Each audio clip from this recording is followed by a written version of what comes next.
Gracias a todos. Bueno, pues nada, buenas tardes a todos. Bienvenidos a una nueva sesión del Club de Lecturas. Hoy vamos a empezar con el libro El enemigo conoce el sistema, de Marta Peirano.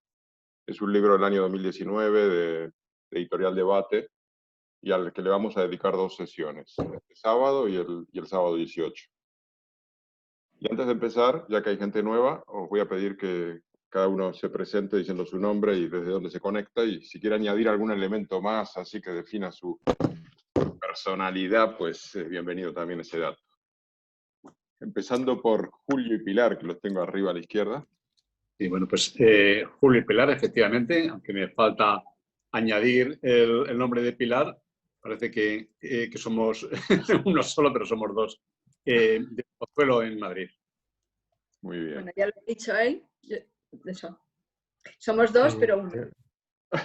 ¿Pero pensáis diferente o pensáis igual? No, muy diferente. Nada que ver, bueno. nada que ver.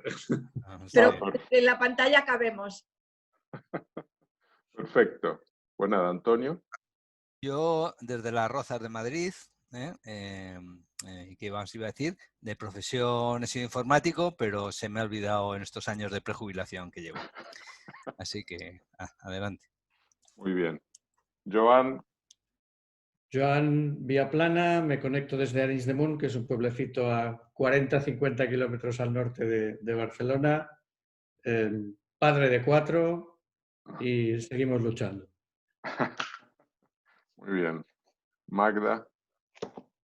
Bueno, Magda, me conecto desde Barcelona y bueno, no sé qué dato más. Yo creo que aunque no estoy en prejubilación, ya se me han olvidado mis profesiones. Yo estudié filosofía y sociología hace tiempo, ahora me dedico más al mundo de marketing y de construcción. Y del mercado. Más o menos. Pero, y de club de lecturas, ¿eh? También. Para compensar. Muy bien. Lucila, ¿qué tal? Buenas tardes. Micrófono. A ver. Estás en mute, Lucila.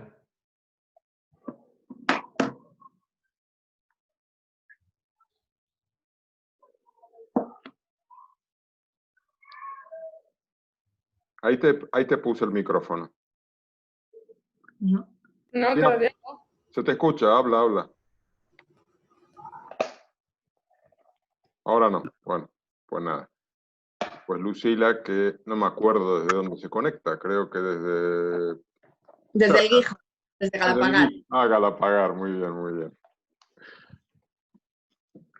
Vale. Lucila, que no te escuchamos, ¿eh? Perdona.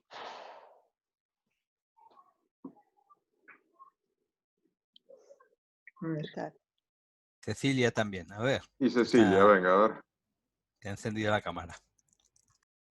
Cecilia. Tengo audio, ¿no? Sí, se te escucha. Vale, ¿qué tal? Yo estaba tratando de llegar. ¿Están en la presentación? Todavía no, estamos presentándonos. Tienes que decir... Vale, Cecilia de Madrid.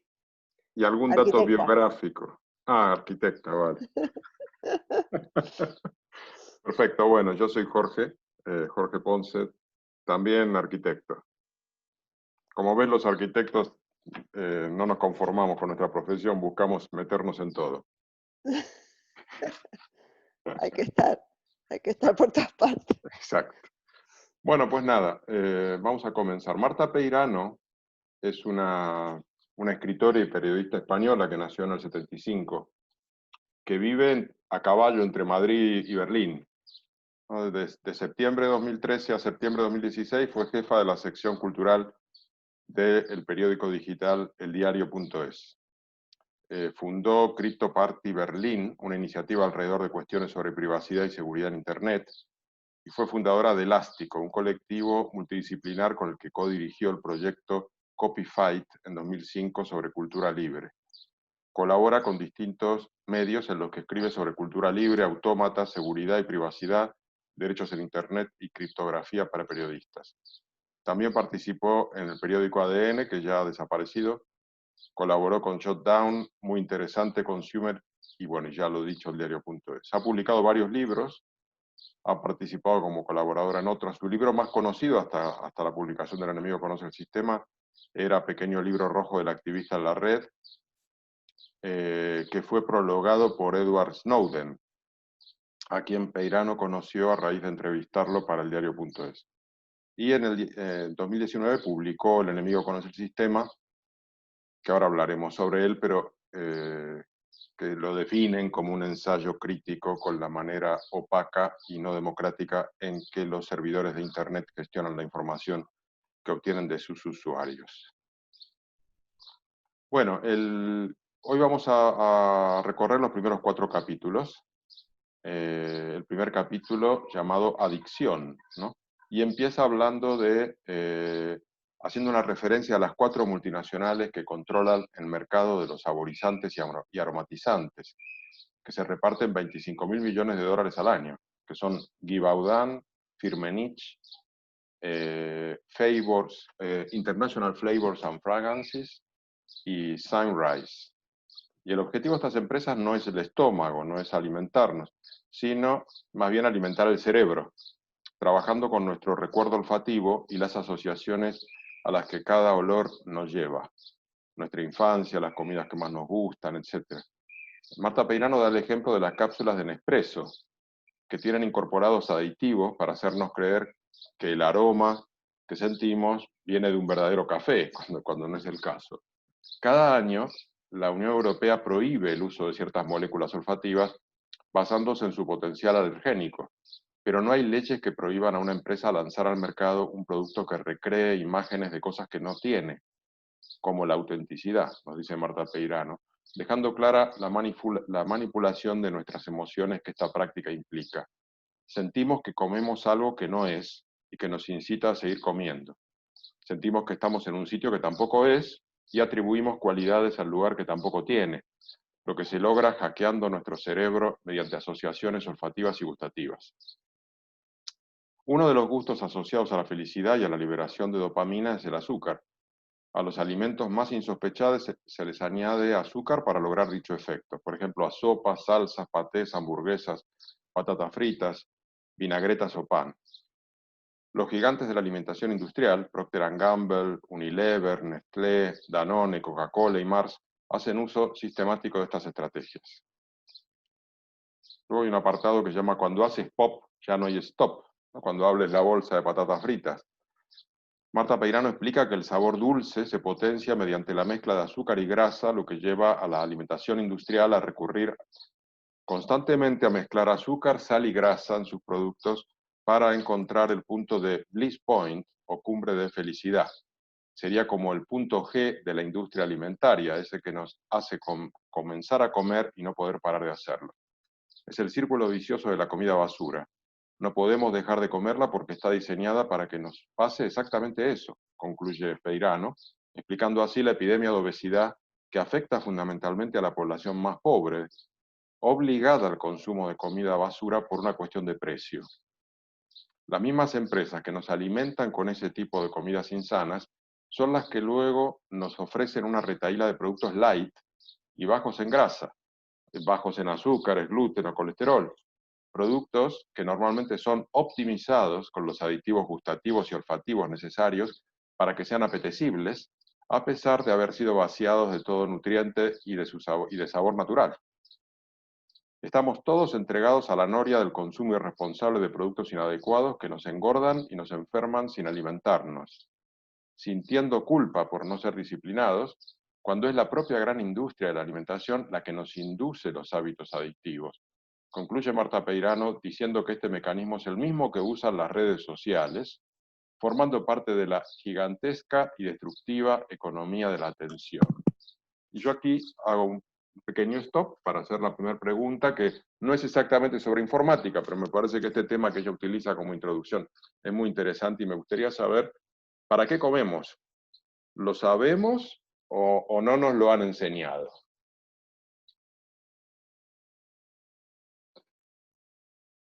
Porque pareciera que comemos por gusto, ¿no? Y entonces es muy fácil que nos manipulen y que comamos basura. ¿Alguien quiere decir algo a este respecto? Es una pregunta un poco críptica. Sí, Pilar. Tú eres. Sí. O Bueno, Julio, ¿no? Sí. sí. Da igual, me puedo llamar también Pilar. Por las noches, Pilar. Bueno, es que esta pregunta, que me parece muy oportuna, pero yo creo que hecha a gente de nuestra generación, pues tiene un sentido un poco más ambiguo o más amplio, porque procedemos de una época en la que, bueno, pues la alimentación era justita. De manera que esta situación que hay ahora en este siglo XXI de superabundancia y donde, bueno, pues adquirir alimentos buenos o malos es relativamente fácil, pues contrasta con lo que tuvimos en nuestra infancia, donde yo viví situaciones, no en mi familia, pero sí en mis vecinos, de necesidad imperiosa, ¿no? Entonces, pues, ¿para qué comemos? Pues para cualquier persona que haya vivido en los años 50 o 60, la respuesta es muy fácil, para sobrevivir. Ahora bien, hoy día, probablemente, si le pregunto a mis hijas sobre esta misma pregunta, o a mis nietos, pues la pregunta tendría una respuesta muy diferente, muy diferente. ¿Tú, Cecilia, habías levantado la mano antes o me pareció a mí? No. Yo como para estar sano. Creo que comemos para estar sanos, ¿no? Bueno, en un mundo ideal, yo creo que, no sé, una minoría come para estar sano. Antonio. Eso es un debate que efectivamente es complicado porque está hablando de cuáles son las necesidades básicas y realmente si el ser humano tiene tendencia a extralimitarse, a pasarse de vueltas, porque el placer, la búsqueda del placer no tiene límites. Entonces, la comida se ha convertido en una fuente de placer y entonces no hay límites. Eso culturalmente es en donde vivimos. Ya las necesidades no son suficientes, ¿no? En este mundo que está estallando y hay que buscar el placer a toda costa, y ahí sí que el ser humano no tiene ningún límite en su deseo. Entonces yo creo que se encaja ahí esta dinámica de hacer inventos para pillarnos por el placer y pillarnos por la recompensa más o menos facilona, ¿no? Sin esfuerzo. Y sí, creo que es importante saber la conexión que hay entre nuestras funciones de serotoninas y cosas de estas que alguna vez hemos hablado en alguna lectura de algún libro, con lo que nos va a proponer ahora esta chica en el libro, ¿no? O sea, creo que es una conexión importante. Sí. Y yo también creo que es bastante oportuna la comparación. Magda. Yo creo que evolutivamente todavía no comemos para el placer, sino evolutivamente estamos en la etapa donde nos acordamos todavía como especie, esto creo que lo decía Harari, uno de otros autores, que estamos acordándonos de la época de escasez, la que menciona Julio, y las que venían muchos miles de años atrás, y es por eso que, por ejemplo, no podemos parar de comer dulce, no solamente porque nos causa un placer instantáneo, sino porque tenemos codificada todavía la necesidad de almacenar alimentos. Sobran, y racionalmente sabemos que están disponibles en cada momento, pero el que decide, el cerebro que decide es el que dice, no, hay que aprovechar, y además sentimos placer, pero el placer yo creo que es la segunda capa, que la primera es que todavía estamos evolutivamente, pues no hemos asumido la sobreabundancia y estamos almacenando pues como hámsters o como otros animales. Fermín. Sí, ¿se me oye? ¿Se me escucha? Sí, perfecto. Buenas tardes. Yo creo que comemos porque es la hora de comer. Sí, a la hora de comer, comemos. Y a la hora de cenar, cenamos y desayunamos porque hay que desayunar fuerte, comer ligero y cenar suave. Y nos hemos metido en la cabeza, estamos condicionados. Y a la hora de comer, todo el mundo tiene hambre. Y llega la hora de comer y, coño, si es que es la hora de comer, hay que tomar el aperitivo. Y yo creo que comemos la mayor parte de las veces porque es la hora de comer.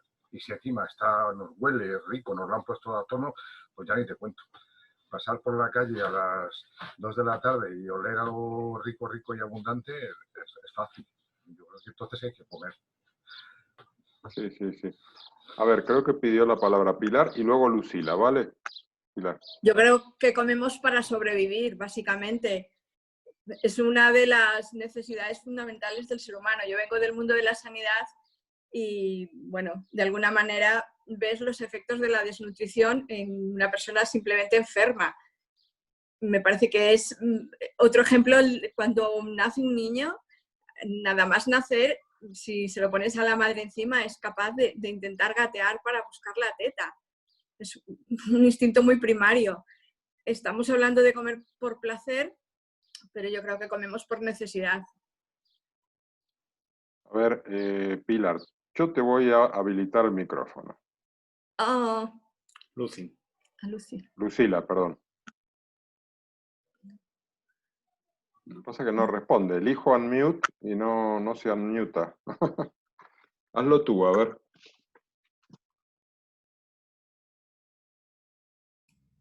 Yo creo que es ella la que está muteada.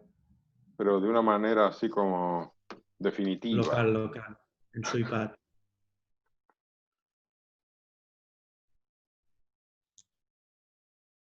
Que Ya vuelva a sabes, conectar. Lucila, reinicia tu sistema. Sí. La solución del informático. Exacto, algo tengo que decir. Adelante, Lucila. No, porque yo también le doy a unmute a ella y no... Yo creo que no tienes va. que esperar un poquito, porque le das y le das otra vez. Si esperas por un... Ahora. Ahí está. Estoy. Sí, ahora sí, ¿qué ¿Estoy tal? ahí? Sí, muy bien, Lucila. Bueno, qué bien. Hola a todos, de lo de antes que no he dicho. Muy A bien. ver, yo creo que evidentemente el comer es una función importantísima en el ser humano como una necesidad vital. Eso está claro, como expresaba Pilar. Pero yo creo que ya con la evolución y el estado del bienestar y la del poder adquisitivo, pues ha empezado a formar parte de otra cosa. Y la comida tiene unos objetivos muy diversos. Por ejemplo, cuando estamos ansiosos, comemos. Cuando estamos insomnes, muchas veces nos levantamos a la nevera y comemos. Tenemos esa necesidad, nos saciamos y nos calmamos, por así decirlo. Luego, a nivel social, la comida se ha impuesto totalmente. Nosotros quedamos con amigos y vamos a cenar. O hacemos una comida familiar, las grandes paellas, las barbacoas. Todo eso es un ritual de la comida que no tiene que ver nada con la comida para alimentarnos. Eso está claro, ¿no? Entonces yo creo que se ha convertido en muchísimas otras cosas, incluso en moda, ¿no? Para los que no comen o para los que comen más. No sé, yo creo que se ha convertido en algo importantísimo. Y yo estaba de acuerdo con lo que decía Antonio antes, que la comida nos da placer, mucho placer, la comida rica. Entonces, yo muchas veces me planteo, uy, esto me va a engordar, esto me va a sentar tal, pero a estas alturas me da placer y no me lo voy a privar.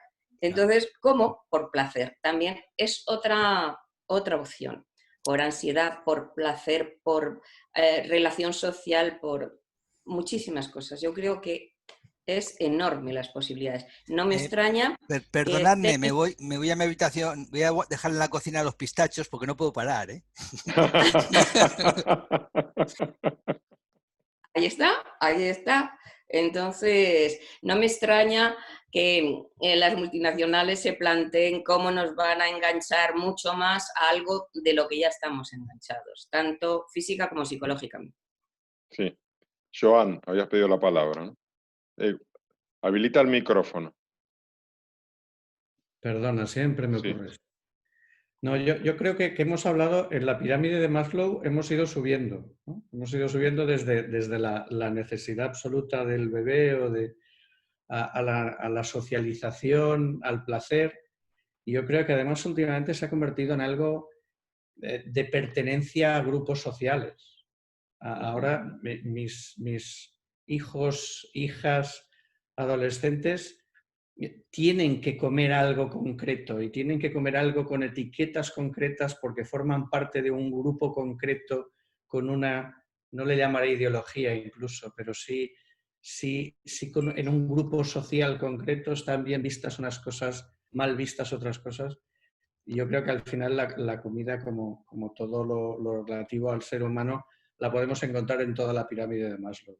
Y últimamente, muy relacionado con lo que comenta el libro, todas estas compañías buscando atención y buscando parte de nuestro bolsillo, que al final a través de la atención llegan a nuestro bolsillo, también han llegado a la comida. Que si Eco, que antes era solo la leche desnatada, ahora hay 20 tipos de leche, 20 tipos de todo, y es pertenencia a un grupo.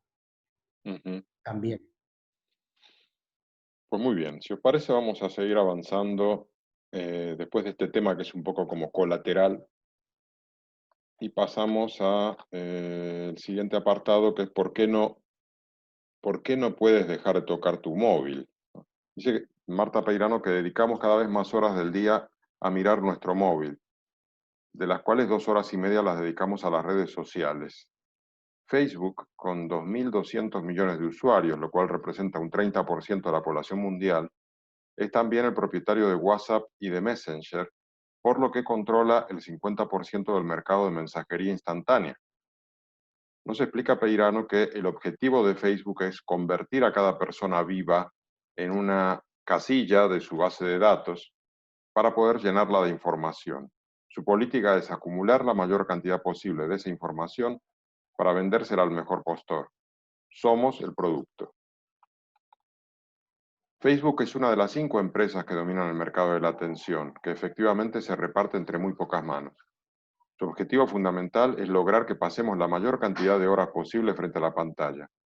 Lo que buscan es el engagement, que sería como el compromiso o el enganche, la cumbre de la felicidad de la industria de la atención. El engagement lo consiguen con la inducción de rutinas y gestos automáticos en nuestro modo de interactuar con redes y aplicaciones que dan lugar a efectos adictivos de repetición cada vez más frenética. Y ahí hago la pregunta número 2, que es, ¿cada cuánto miras tu móvil? ¿Tienes un engagement sano o insano? Según consideras. Yo voy a responder, pero al final, ¿vale? Para no sentar aquí, decir que es totalmente insano y que estoy mirándolo cada medio minuto. Pero bueno. Porque este libro es muy bonito, pero luego vamos corriendo a ver si nos llegó algún mensaje, ¿no? O hay algún me gusta, o no lo hacéis. Somos todos la excepción perfecta. Nadie levanta la mano, ¿no? Joan. No, yo tengo que admitir que absolutamente insano. Absolutamente insano. Y ella lo explica muy bien en el libro.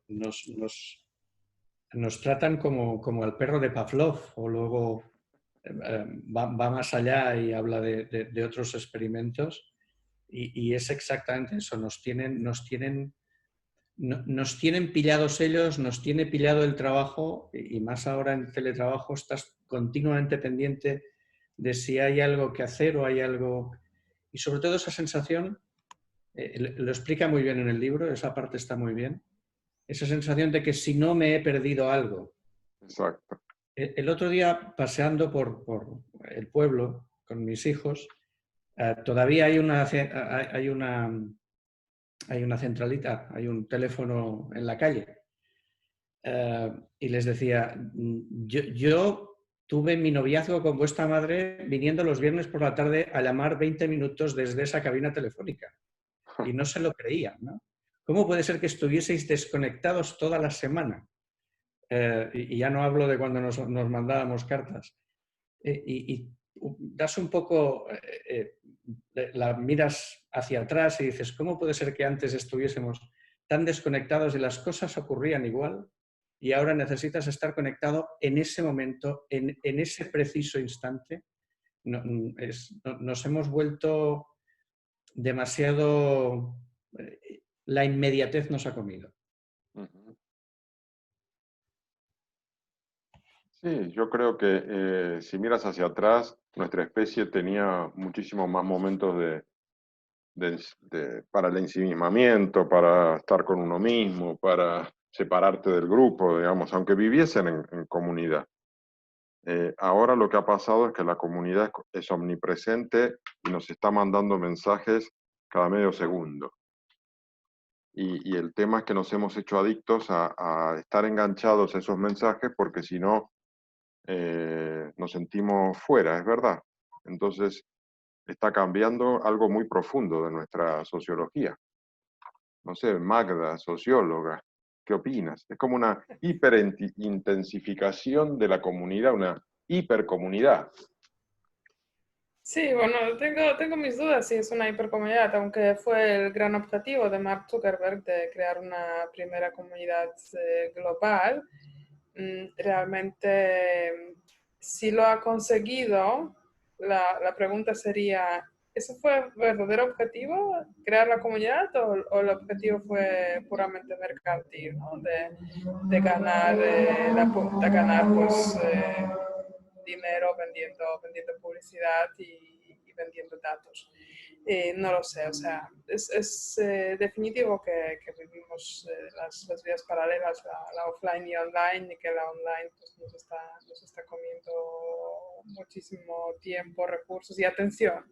Y el tema de economía de atención me parece interesantísimo. No sé si es el concepto originalmente de Marta Peirano, pero si lo es, me parece muy acertado analizarlo desde el punto de vista de la atención, ¿no? De cómo han llegado a captar una cuota de atención inédita las redes sociales. Es una cosa absolutamente sin precedentes. Ningún otro medio ha conseguido esta escala, ¿no? de engagement. Yo personalmente, pues, no soy ninguna excepción, ni mucho menos, pero sí relativamente fácilmente llego a un punto de saturación de redes sociales.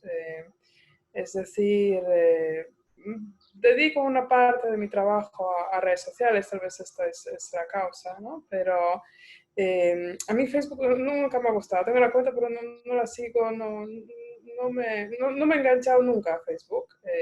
No ha conseguido Mark Zuckerberg engagement conmigo.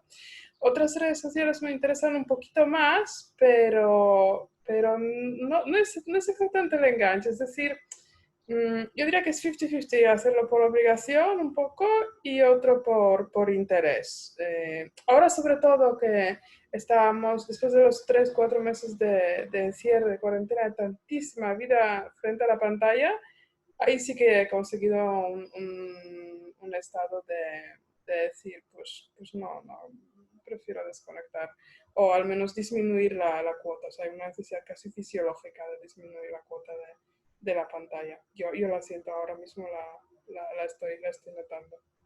No sé si vosotros tenéis la misma sensación después de intensificar tantísimo la vida digital, si no sentís esta fatiga digital, ¿no? De esta sobreexposición a las pantallas.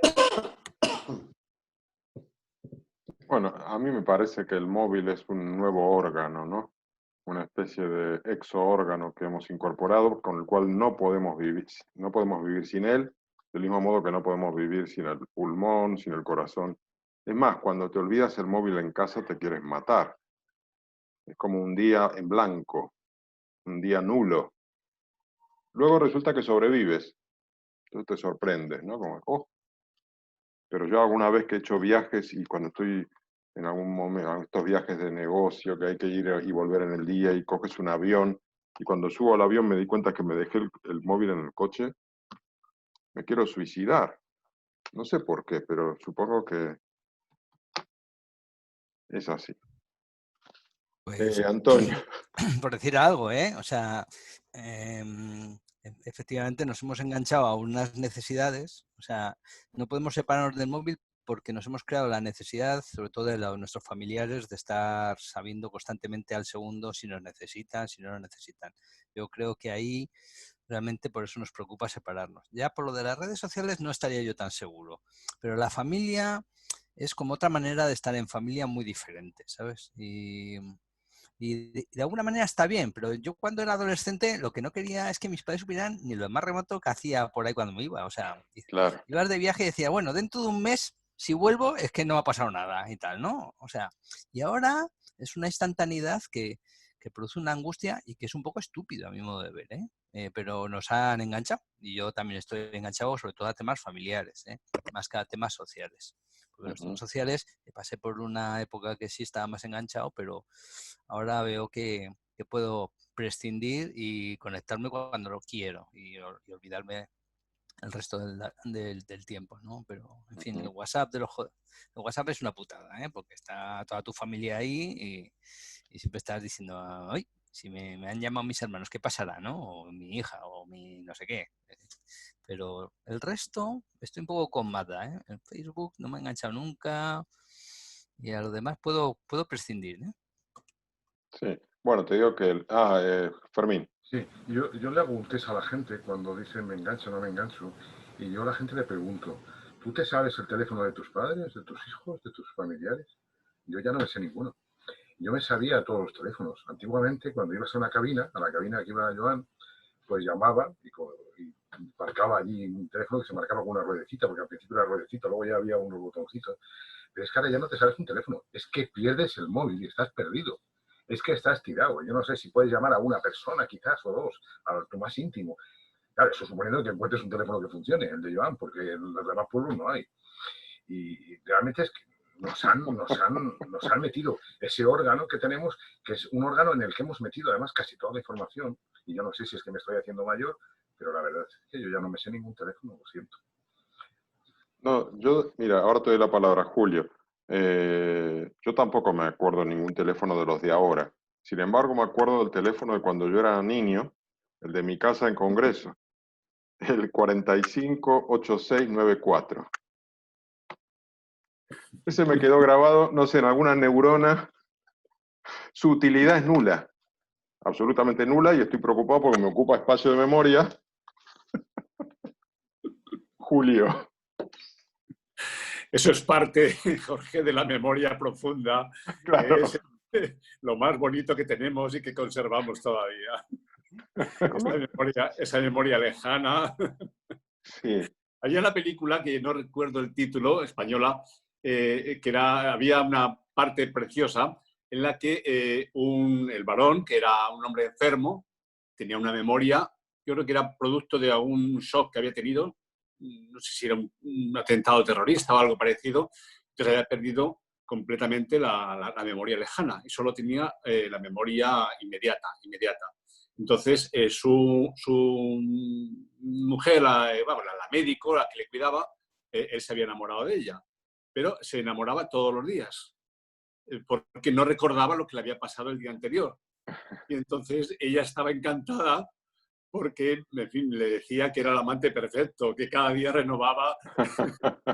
Eso es una historia muy bonita. De todas formas, el uso del móvil, que es una historia tan corta, tan breve, que esto cuando ha explosionado, hace 10 años o 12 como mucho, ¿no? Antes era pues un aparato extraño, ¿no? Una cosa muy exótica, enorme normalmente, que te metías en el bolsillo y llamadas muy caras. Fueron los adolescentes los que dieron el salto cualitativo, cosa, yo creo que ni siquiera las empresas tenían muy claro que aquello pudiera tener un cierto futuro, ¿no? Y yo creo que fue precisamente el uso que hicieron los chavales jóvenes de él lo que lo masificó. Y luego, a continuación, la creación de estos smartphones con un montón de aplicaciones que son las que nos enganchan. Es decir, yo no soy un hombre de redes, no. Tengo una cuenta en Facebook, es verdad, pero yo creo que hace como 4 o 5 años que no la he utilizado y punto más. El WhatsApp, sí, desde luego. Pero a mí una de las cosas que me sorprenden y que me preocupan del uso que estamos haciendo de las aplicaciones en general es la pérdida de la memoria real. Vaya, me lo has quitado. Vaya. No voy a decir que no estamos de acuerdo. Yo creo que todo el mundo de la informática, de la inteligencia artificial y todo esto, pues no tiene una diferencia radical con respecto a lo que ocurrió hace ya siglos cuando la invención de la imprenta y la producción masiva de libros, ¿no? Quisieron olvidar de una manera importante aspectos de la memoria individual y de la memoria colectiva porque estaba ya en los libros. No había necesidad de memorizar tantas cosas porque estaba ahí. Y ahora ocurre lo mismo. No necesitamos memorizar teléfonos, es verdad, pero no necesitamos memorizar itinerarios urbanos. Ya el uso de un plano es algo, en fin, ajeno. Tenemos el navegador que nos lleva a donde queramos sin tener que mirar un mapa. El uso de los mapas prácticamente ha quedado en el rincón de los recuerdos, ¿no? Y tantas cosas. Yo creo que hay otros aspectos, sin duda, que se desarrollan. Yo creo que cualquier novedad tecnológica crea también sus elementos positivos, pero desde luego respecto a la memoria va a ser un desastre. Yo, fíjate, yo creo que no es algo que haya surgido. Yo creo que es algo que estaba perfectamente premeditado. Había un famoso anuncio, que quizás lo recordéis, que nos hacía darnos cuenta de por qué un móvil es absolutamente necesario. Había un anuncio en el que un señor iba con un coche, con una furgoneta, me parece, por una carretera inmunda, y de pronto el coche se le estropeaba. Se bajaba y llamaba por el móvil, con el smartphone, a su empresa de seguro para que viniera, pero se cortaba porque no había una buena línea. Y entonces decían, pues la empresa tal te da cobertura mundial. Entonces, a partir de ese momento, ya no podías viajar en coche sin móvil. Yo recuerdo, cuando era joven, que alguna vez tuve un accidente por la noche en una carretera perdida, tuve que parar gente para que me ayudaran. Cuando apareció el móvil, ya no me atrevía a viajar si no iba con el móvil cargado. O sea, es decir, hemos pasado, se nos creó la necesidad. Yo creo que es una necesidad creada. O sea, esto no es casual. Esto las compañías telefónicas lo utilizaron. Tienes que ir. Cuando vayas a algún sitio de este tipo, tienes que llevar el móvil, es fundamental, si no te pasa cualquier cosa y a quién llamas, nadie te va a atender, no te puede parar nadie.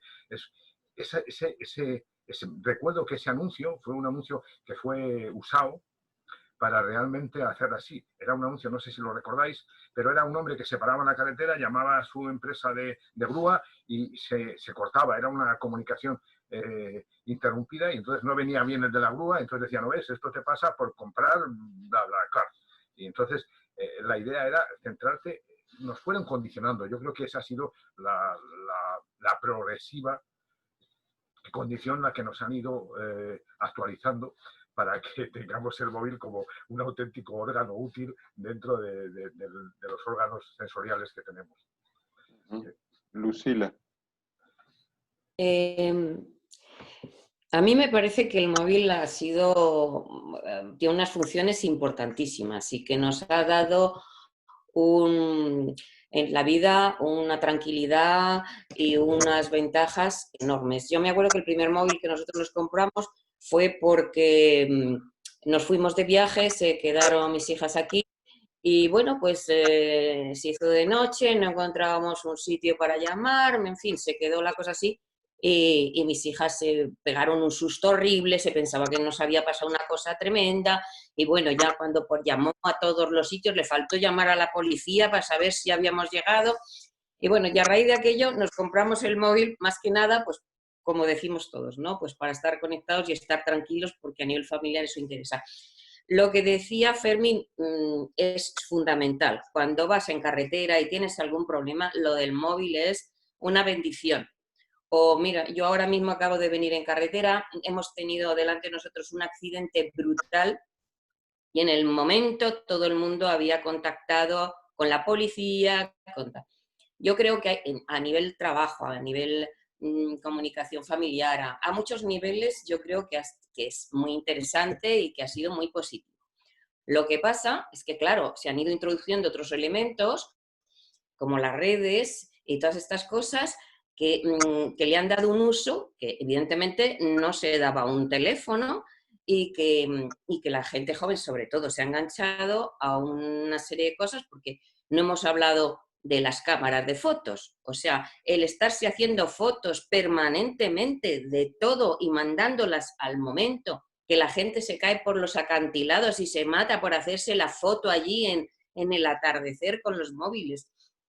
O, por ejemplo, bueno, lo del WhatsApp en el confinamiento, yo no sé vosotros, pero yo es que ha sido un colapso, era todo el día, todo el mundo mandándote lo mismo, era un poco locura. Entonces yo creo que en eso también la medida tenemos que saberla dar nosotros y también tenemos que saber enseñar a los jóvenes a utilizarlo. Pero bueno, todo tiene sus pros, sus contras. A mí me parece que hay cosas que son muy interesantes. Había hay una película de hace un par de años española, que no sé si habéis visto, que es muy buena, que se llama Perfectos Desconocidos. También hay una versión argentina muy buena, he visto las dos.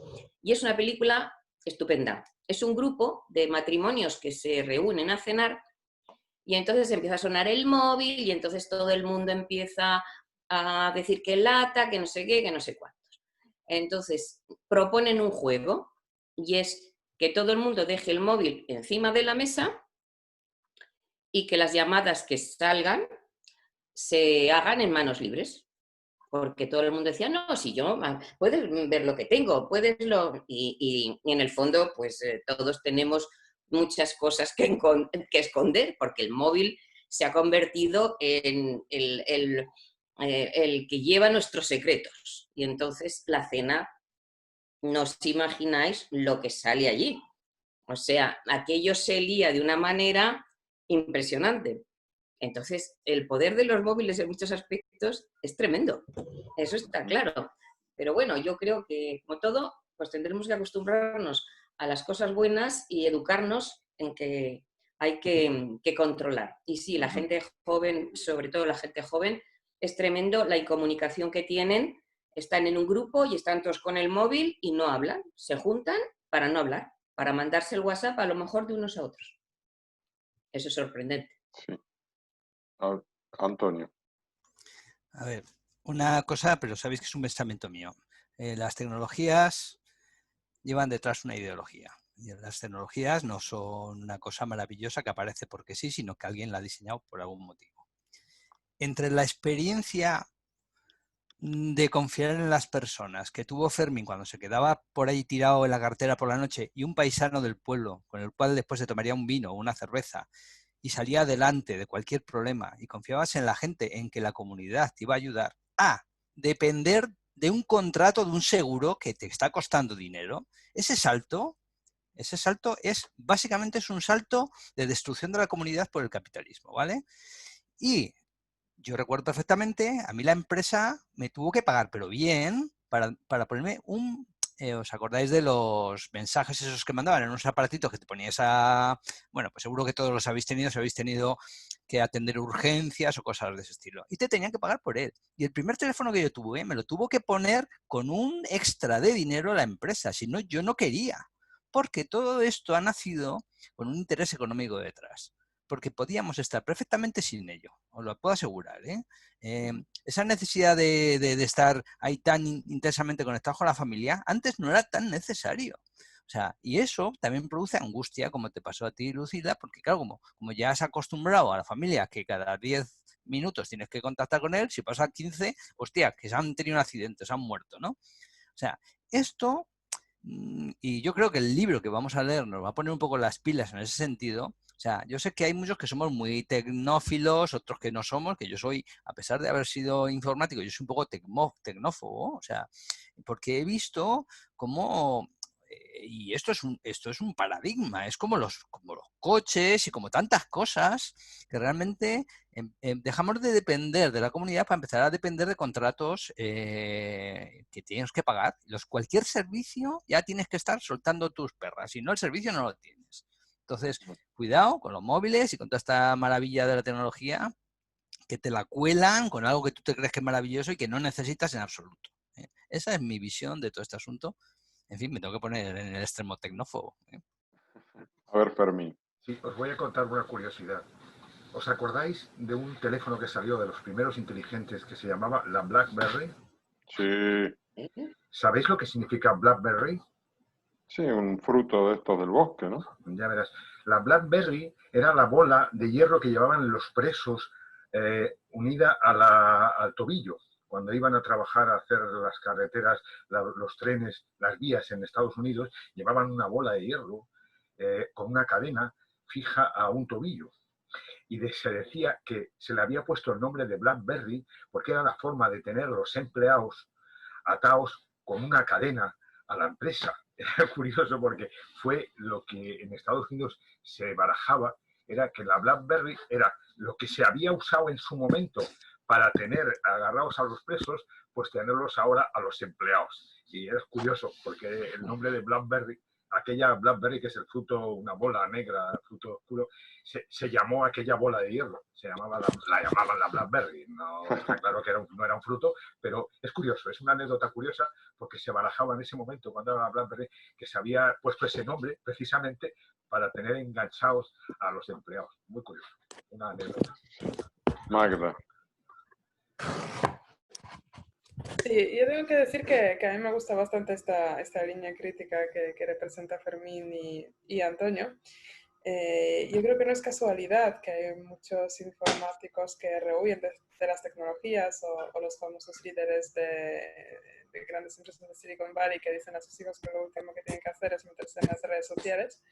Yo tengo un amigo que es informático de Banco Central Europeo y él va por la vida con un móvil de esos antiguos, de Alcatel, con botoncitos de goma, ¿no? Y lleva años trabajando ahí y años con esta herramienta. O sea, su empresa no ha llegado a aplicar. Tiene un iPad también para trabajar, pero solo para trabajar. Y yo creo que es un aspecto, ¿no?, de libertad. Es una manifestación de valores y decir, pues yo sí que soy independiente, ¿no? Y cuando quiero, pero no cuando quieren ellos o cuando quiere el sistema. Yo creo que lo que decíamos antes, lo que decía Fermín, de que se nos ha creado la necesidad de estar conectados si tenemos un accidente en carretera o una situación de inseguridad, yo creo que no se haya creado esta necesidad, sino se ha acudido a una de las necesidades elementales de la pirámide de Maslow, que es la de seguridad, ¿no? Se nos ha encendido la lamparilla de que si queremos garantizar la seguridad nuestra, la de nuestros hijos, pues esta conexión nos la va a proveer. Ahora, por ejemplo, los niños de 11 a 12 años que empiezan ya a ir solos a la escuela, a regresar, a hacer la compra, pues no lo hacen antes de darles el móvil. Yo lo veo absurdo en la circunstancia o sea, donde la primera pequeña independencia, ¿no?, de los primeros paseos depende de tener un smartphone. O sea, no era así, desde luego, no existían los smartphones y no creo que haya habido menor seguridad por ello. Dicho eso, o sea, yo no soy tan tecnófoba, aunque me gusta mucho la lectura crítica y creo que la tenemos que tener bastante en cuenta, bastante buscar el equilibrio. Y no creo que podemos enseñar nada a nuestros hijos. ¿Por qué no creo? Porque no predicamos con el ejemplo. O sea, si los niños nos ven todo el tiempo enganchados al móvil, le vamos a decir que no se enganchan al móvil. O sea, no veo que seamos ejemplos para nuestros hijos. Tengo más esperanza en ellos, de hecho, que tengan una actitud más crítica que no en nuestras enseñanzas que les podemos dar con nuestro ejemplo. Uh-huh. Pues bueno, yo para poner un punto de debate, voy a decir que creo que la tecnología es probablemente el arma más poderosa que existe ahora mismo y renunciar a ella es directamente aceptar la derrota. Por tanto, creo que tenemos que intentar hacer un uso determinado de este tipo de tecnologías para nuestro interés, para nuestras, no sé, para nuestras ideas, pero que no pasa por la renuncia a ella, porque la oportunidad que nos da, por ejemplo, este debate, no sé, estas manifestaciones que se organizan a través de un móvil, los grupos que funcionan a través del WhatsApp, todas esas ventajas de formación de comunidad con un objetivo determinado, no se darían si no tuviésemos estas herramientas. Entonces, por ejemplo, esta idea de hacer un club global donde participe gente de todo el mundo, esta idea que tenemos, Magda, de armar un debate global y que se sume gente de todos lados, no lo podríamos hacer si no usásemos estas mismas herramientas. Por tanto, yo creo que esto es como una batalla en la cual no hay que renunciar a ninguna tecnología, sino que usarlas en un determinado sentido, o al menos intentarlo. Julio. Sí, bueno, yo estoy bastante de acuerdo en lo que comentas, Jorge, de que en definitiva todos los progresos que se han producido en los últimos siglos bueno, han sido siempre recibidos con escepticismo por una parte importante de la sociedad, pero el progreso ha venido de la mano de ello.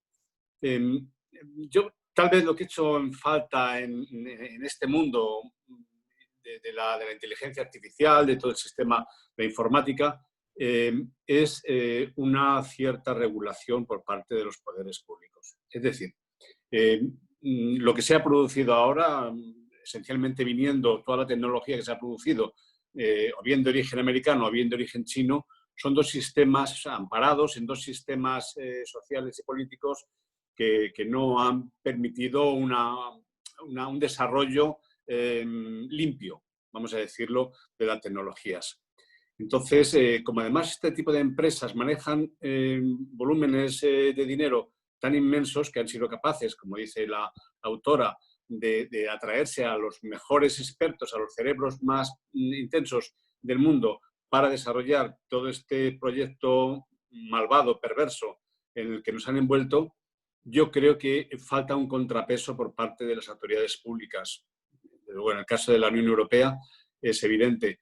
Y es difícil, entiendo que es difícil intentar echar el guante a empresas que van muy por delante y que conocen muy bien todos los entresijos del sistema para sortearlos o para directamente utilizarlos en contra de o para beneficio propio. Pero yo creo que ahí, si en el futuro, yo creo que en un plazo razonable de la opinión pública está mostrando una cierta sensibilidad respecto a estos temas, no cabe duda de que en el ámbito de la Unión Europea habrá un control mayor de estos desaguisados que nos están produciendo. Vale, pues si les parece seguimos avanzando al siguiente apartado, que se titula La caja de Skinner. Disculpar. A ver si tengo algo para tomar aquí. Bueno, Peirano hace referencia a los experimentos del psicólogo conductista Burrhus Frederick Skinner, que vivió en el siglo XX, que dieron lugar al concepto de circuito de refuerzo continuo. Un ratón aprende que tirando una palanca obtiene comida y se vuelve adicto a tirar de la palanca, incluso si en un momento dado la misma le proporciona no solo menos comida, sino incluso dolor. En concreto, las descargas eléctricas que se le ocurría a Frederick Skinner aplicarles, ¿no? Un poquito sádico, ¿no? La persistencia del hábito adquirido, transformado luego en adicción, representa una piedra de toque para la filosofía, para la psicología conductista y sus teorías educativas, que consideran el comportamiento como una función de condicionantes ambientales. La personalidad es el total de nuestros hábitos, nos dice Peirano, advirtiendo que la grabación de conductas condicionadas en nuestro córtex cerebral es muy sencilla, pero no así su borrado, extraordinariamente difícil de conseguir, aunque los estímulos hayan cesado. Cuando cogemos el móvil por cualquier motivo y nos enganchamos a revisar correos, noticias y redes sociales durante horas, somos víctimas del mismo hábito adictivo. Un hábito inducido por los grandes cerebros de las empresas tecnológicas que trabajan día y noche para promover nuestro máximo enganche. Una de las consecuencias de este hábito es la reducción de nuestra capacidad de focalizar la atención. En el año 2000, nuestra capacidad de focalizar la atención en una sola cosa era de 12 segundos, pero nos hemos entregado a un duro entrenamiento para bajar esa marca. Nuestra paciencia es tan escasa que el 40% de los usuarios abandonan una página web si tarda más de 3 segundos en cargar. Y yo hago aquí la tercera pregunta, que es, ¿cuántos hábitos grabados en tu córtex cerebral querrías poder borrar?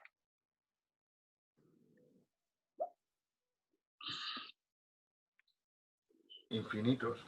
Yo creo. Al borrar todo, bueno, si borras todo, te quedas, empiezas de nuevo a balbucear. De vez en cuando habría que formatear, sí, realmente hay que formatear y tirar mucha basura. Además, esto nos está ocupando mucha memoria.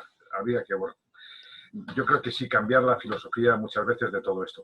Os voy a contar algo curioso y va a ir mucho más adelante en el libro, mucho más avanzado. Hubo una gente que intentó hacer que esto no fuera algo que se pudiera manejar por mentes que dominan el control absoluto, como puede ser en China, o como puede ser Huawei, o como puede ser Google, o puede ser Facebook. Y es un tal Richard Stallman. Este hombre intentó hacer que el código fuera libre, abierto, que se pudiera ver, que se pudiera trabajar viendo qué es lo que hace cada cosa de un programa de un ordenador. Este hombre, es curioso, lo comentaba antes Magda, yo le conocí, viaja sin móvil, no tiene móvil. Este hombre decía que en las reuniones importantes la gente no solo tenía que dejar el móvil fuera, sino que además tenía que desenganchar la pila, porque los móviles que se quedaban con la batería puesta seguían mandando datos aunque estuvieran apagados.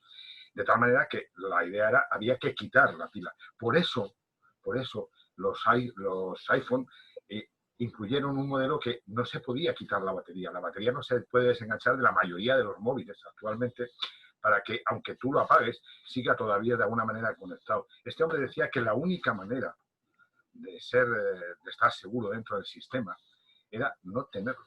Lo que hacía este hombre es que cuando iba, como siempre iba con gente, estaba muy relacionado, pues siempre decía, ¿me puedes dejar el móvil que voy a llamar a fulano? Entonces lo que hacía era utilizar al resto del mundo para hacer sus llamadas y de alguna manera él no ser una celda dentro del Facebook, como decía antes Mark Zuckerberg.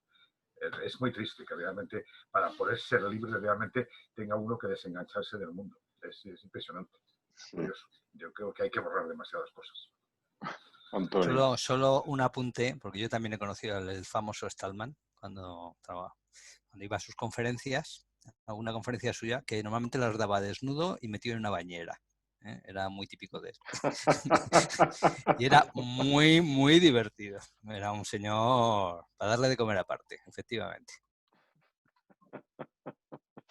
Muy bueno. Bueno, pues, si os parece, sigo. Un Skinner moderno llamado B.J. Fogg. Bueno, Peirano presenta aquí a Brian Jeffrey Fogg, un científico social estadounidense contemporáneo que desde el Behavior Design Lab de la Universidad de Stanford se ha convertido en uno de los mayores expertos en tecnologías de persuasión implementadas por todas las redes sociales y grandes tecnológicas de Internet. En un famoso curso que impartió en 2007, pidió a sus alumnos que consiguieran enganchar el mayor número de usuarios posibles. Ese era el briefing, algo que efectivamente consiguieron. Uno de sus alumnos, por ejemplo, luego fundó Instagram, entre muchos otros ejemplos de nuevas startups que surgieron. Según Fogg, para lograr el enganche deben confluir 3 factores: motivación, habilidad y señal. El sujeto tiene que querer hacerlo, tiene que poder hacerlo y tiene que haber algo en su camino que le impulse a hacerlo. Identifica a su vez 3 clases de motivaciones: la sensación, que sería el placer o dolor, la anticipación, esperanza o miedo, y la pertenencia, la aceptación, rechazo social, siendo esta última categoría el factor clave del engagement que utilizan las redes sociales.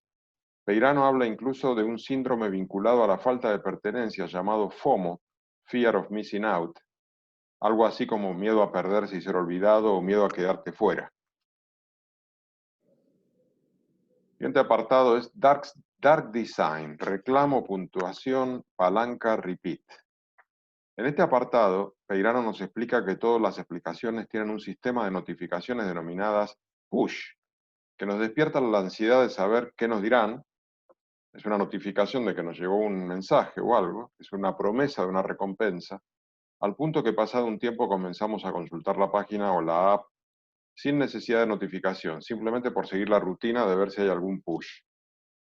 Se trata de un trigger o disparador que utiliza los mismos incentivos con los que se programan las máquinas tragaperras para mantenernos apostando.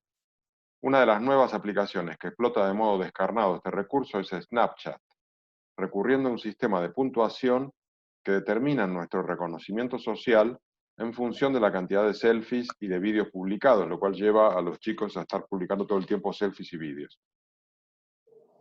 Los videojuegos recurren también a una secuencia de metas intermedias que siguen un proceso de repetición con dificultad creciente que se conoce como recursión y que nos impide parar hasta llegar al final. Cada meta alcanzada da lugar a una recompensa que nos incita a enfrentar la siguiente iteración del juego. Al cerebro, como hemos visto, dice Peirano, no le gusta pensar, pero le gusta el orden. Si decide que una cadena de decisiones es apropiada, quiere repetirla todo el rato hasta que la ejecuta en piloto automático. La palanca de las máquinas tragaperras es el modelo al que imitan tanto los videojuegos como las aplicaciones y webs.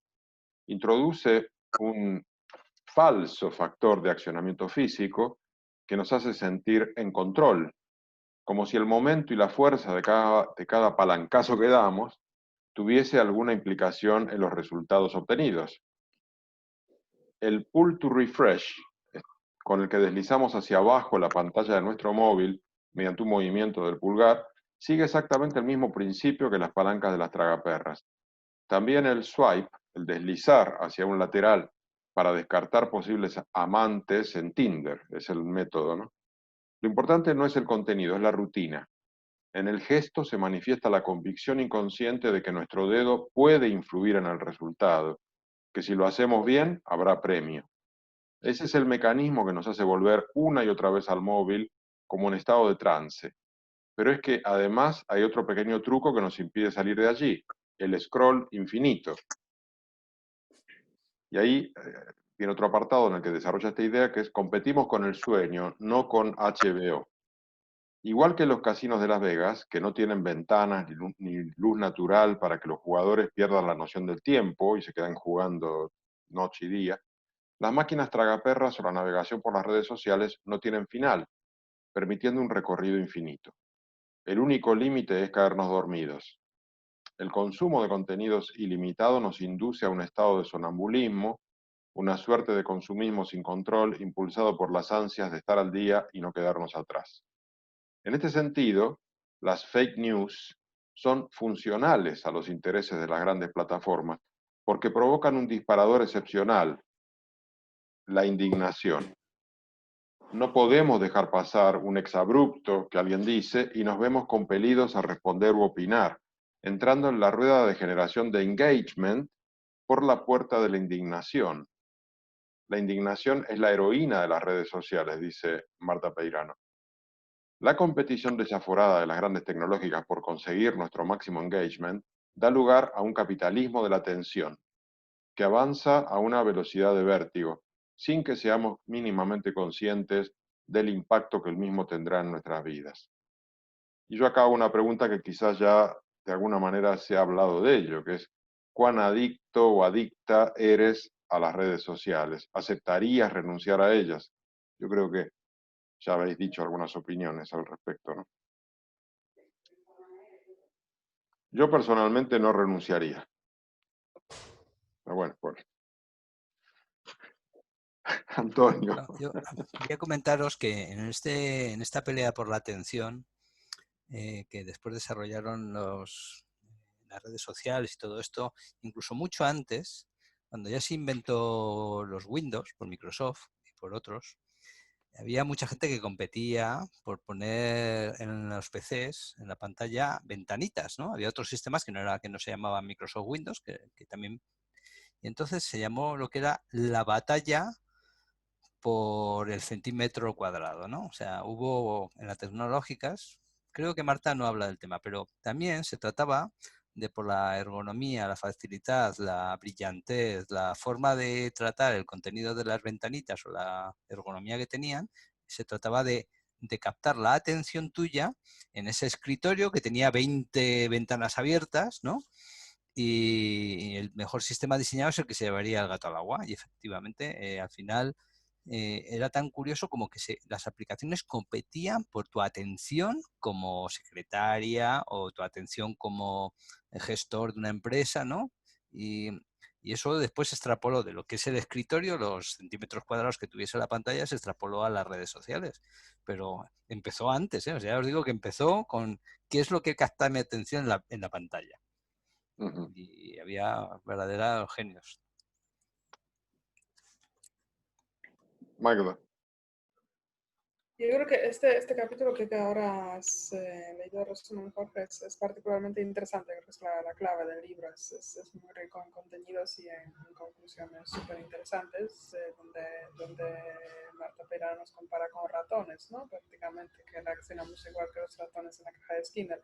Está la palanca, está el scroll infinito, el swipe, y ahí estamos nosotros dándole. ¿Hay recompensa o no? Normalmente, evidentemente, hay una premisa de recompensa, ¿no? Sobre la cual está basado el mecanismo.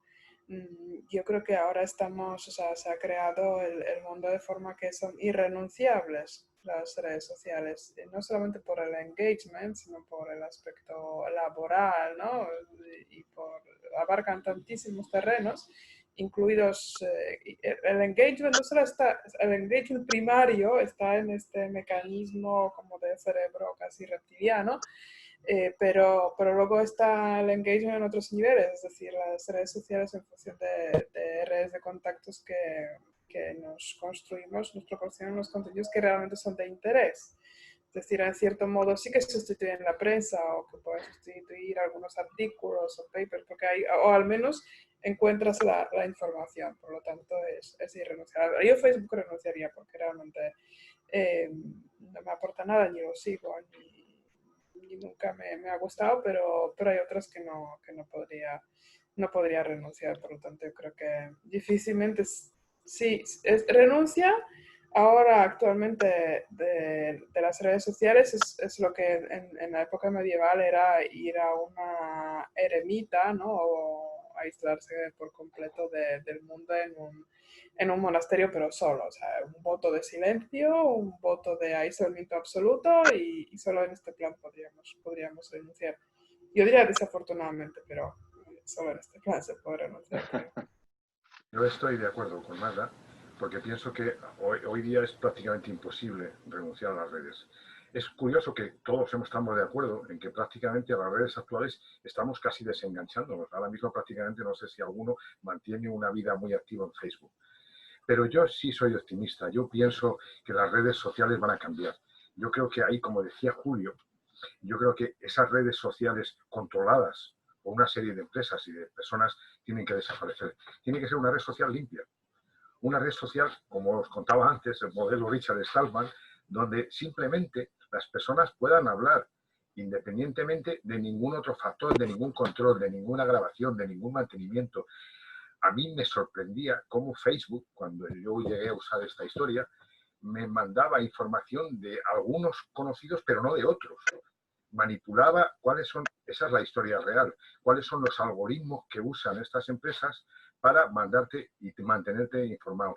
Esos algoritmos, algún día, alguien en los países civilizados llegará y dirá, si usted no me deja el código del algoritmo, como llegó a pasar con Microsoft, cuando la Unión Europea le pidió el código de Windows, no sé si os recordáis, y Microsoft llegó a ofrecer casi el código, no finalmente, no totalmente, a la Unión Europea. Al final yo creo que habrá que conseguir unas redes sociales que sean realmente justas y libres, independientes, y no estén fiscalizadas ni economizadas por una serie de individuos con una serie de controles. Esto es lo que da realmente miedo. Si eso no funciona, yo creo que, y yo quiero ser optimista, yo sí creo que llegará esa historia. Serán unas redes sociales tipo Snowden, serán, en vez de usar WhatsApp, usaremos todas las otras aplicaciones que empiezan a ser un poco más libres, más independientes, mejor criptografiadas. Yo quiero ser optimista, yo sí creo que llegaremos a eso y estas acabarán siendo, pues eso, obsoletas y se irán quedando atrás. Quiero creer que se va a ser así. Pilar. A mí esta parte del libro en concreto me produjo muchísima inquietud y muchísima desazón, porque creo que estoy un poco en la línea de Antonio y muy lejos de la buena esperanza de Fermín, porque creo que el origen de las redes es el capitalismo puro y duro y el consumo, y no hay otra. Yo puedo contaros, no soy demasiado adicta al móvil, sí, pero al resto de redes no. Hemos pasado, pues eso, un poco con una época personal, con un accidente bastante complicada, y yo a lo único que me he enganchado es a Instagram, a la parte bella, a las fotografías, porque me gusta mucho la fotografía, hasta que me di cuenta de que no me podía acostar ni dormir sin mirar cosas bonitas en Instagram, y esa no era la realidad en la vida, ¿no?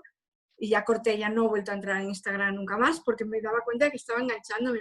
Podía estar viendo, yo qué sé, y detrás que había consumo puro y duro. Y creo que el origen de todo esto va un poco en la línea de Antonio, ¿no? Capitalismo, consumo, consumo y consumo. Y no creo que pueda haber esas redes libres, que ojalá las hubiera. De hecho, por ejemplo, tenemos el móvil, y el móvil debería de valer solo para comunicarte, como valían los fijos de antes. ¿Y cuántas aplicaciones hay en el móvil? Yo las borro y ¡plas! Se instalan solas. Y yo no quiero eso. Y lo tengo. Así que no sé. Ojalá Fermín tenga razón y podamos ser tan libres. Pero no lo sé yo. Antonio. Fermín, tu sueño lo vivimos los informáticos hace 20 años. Y eso ahora es irreversible. Irreversible. Yo también soy informático, hice ingeniería superior informática. Te acordarás entonces del sigo, momento bello del código abierto y de todo sigo eso. Soñando, y sigo soñando. Pues me alegro por ti, pero tú, si eres informático, pues sabes muy bien que da igual lo que pongas por encima. Ya en el control de los microprocesadores a nivel mundial ya nos tienen pillados. Da igual las capas de software, sistemas operativos que pongan por encima. Bueno, usaremos Tor, usaremos otras cosas, haremos ya. Precisamente esto te da la posibilidad de pensar que pueden existir otras alternativas. Yo creo que la energía nuclear tiene una parte buena. Está claro que generó la bomba atómica y hubo los problemas que hubo y están todas las cadenas, todas las cabezas nucleares, pero tiene una parte positiva y ojalá dentro de poco podamos ver la fusión nuclear. La energía nuclear tiene una parte buena y una parte mala. Yo creo que la tecnología informática tiene una parte buena y lo que pasa que ahora mismo estamos cayendo en una serie de malas prácticas y un abuso por parte de los poderes económicos, que son los que realmente, que son los que tienen el poder realmente, que controlan, que son el poder y el control de los datos. Ahora mismo el poder económico está en el que tiene los máximos datos posibles, el que controla todos los datos de la máxima capacidad de gente. Eso yo creo que yo quiero ser optimista, yo quiero pensar que va a cambiar. Bueno, agradezco tu optimismo desde la óptica de alguien que conoce un poco las tripas del asunto, ¿no? Pero, sí, bueno, hablaremos. Vamos a seguir hablando de eso. Bueno, el siguiente capítulo es infraestructuras, ¿no? Dice Marta Peirano que históricamente el poder se ha manifestado mediante una arquitectura centralizada y jerárquica. Con la revolución industrial, el poder comenzó a manifestarse de un modo más sutil, generalmente a través de alardes tecnológicos. Por ejemplo, ella da el ejemplo del Palacio de Cristal de Paxton a mediados del siglo XIX, hasta llegar al siglo XXI, en el que el mayor poder se expresa como una red omnisciente y aparentemente neutral, democrática y libre. Una enorme mentira, según nos anticipa Marta Peirano. Siguiente apartado de Command and Control al TCP/IP. Perdón. En 1962, Paul Baran recibió un encargo de las Fuerzas Armadas estadounidenses: diseñar una red de comunicaciones capaz de sobrevivir a un ataque nuclear. La respuesta de Baran se puede resumir en una palabra: redundancia. Propuso un modelo de red digital equitativa en la cual la información se reparte por igual en todos los nodos de la red, cada uno de ellos un ordenador. Propuso a su vez que la información se transmitiese dividida por paquetes, que se reconstituirían como un mensaje completo al llegar a los nodos. Este modelo no fue el escogido en aquel momento, pero ya sentó las bases sobre las que se construyó posteriormente Internet, a partir de la conexión entre universidades a finales de 1969, con una red que al principio se llamaba ARPANET. El problema de Internet. La necesidad de conectar ordenadores con diversos sistemas y lenguajes dio lugar al llamado problema de Internet, que derivó en la creación del protocolo de control de transmisión TCP/IP, un protocolo compartido no controlado por una sola organización. De ese modo se evitaba el peligro de apropiación de la red por un único país o legislación. IBM PC construye su propio ordenador. En el 74, IBM inició la producción de ordenadores personales con el Altair 8800 de 8 bits, y Apple le siguió en el 77 con sus primeros ordenadores de producción masivo. En el 81, IBM lanzó el IBM PC y se hizo con el mercado. Se trataba de un Frankenstein compuesto por piezas de diversos fabricantes, lo que le daba enorme flexibilidad. Se convirtió en el estándar del mercado. De su mano se produjo la eclosión de Bill Gates y su sistema operativo Windows. Internet entra en el mercado. El crecimiento de ARPANET llevó a su transformación en la NSFNet, una red específica de uso académico, educativo y científico que en 1991, con la ley Gore, amplió su alcance para unir industria, academia y gobierno en un esfuerzo conjunto por el desarrollo de una red de banda ancha. Era la entrada de Internet en la sociedad civil bajo el rótulo de autopista de la información. Al Gore declaró en su momento que estas autopistas serían financiadas por el sector privado, lo que dio lugar a un cambio de manos y 4 empresas se transformaron de la noche a la mañana en el núcleo duro de la nueva infraestructura. Sprint, MCI, Use West y Ninex. Estas 2 últimas formaban parte de AT&T. El cambio es significativo. Hay 4 nodos en la nueva red que concentran mucho más poder que otros, nos dice Marta Peirano. Tim Berners-Lee, esta web es para todos. Trabajando en el CERN, Berners-Lee desarrolló la arquitectura de red que hoy seguimos utilizando, un lenguaje de hipertexto, HTML, que permitía leer la información en pantalla a través de etiquetas descriptivas, como si fueran las páginas de un libro. Surge así las páginas web y la World Wide Web, y más adelante la nube. Kilómetros de fibra óptica para recolonizar el mundo. La ley de telecomunicaciones del 96 liberalizó el mercado de las comunicaciones en Estados Unidos, incentivando un boom de negocios en torno a Internet.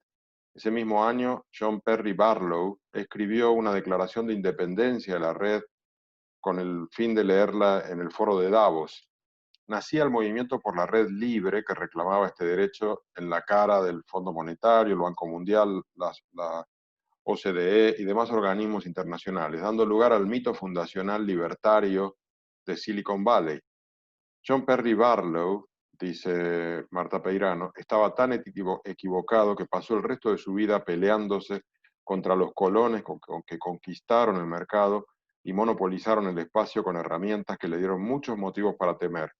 Ese fue y es aún el trabajo de la Electronic Frontier Foundation, la organización que fundó en 1990 y que sigue siendo uno de los pilares de la lucha por los derechos civiles online. Bueno, la red tuvo su primera burbuja financiera en el 2001, derivada del exceso de cables de fibra óptica que se instalaron por doquier, al punto que solo un 5% de la nueva red que se construyó era utilizada, dando lugar a miles de quiebras por un valor de deuda combinada de $3 billones. Muchos pagaron por la infraestructura, pero muy pocos terminaron quedándose con ella.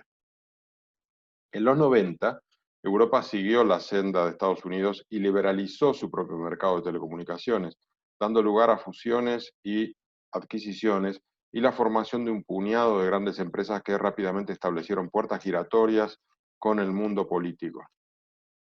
Peirano explica que la gestión del tráfico de Internet ofrece 2 clases de poder: el poder de leer la cabecera de los paquetes de información y el poder de comprobar que cumplen con el protocolo de tráfico.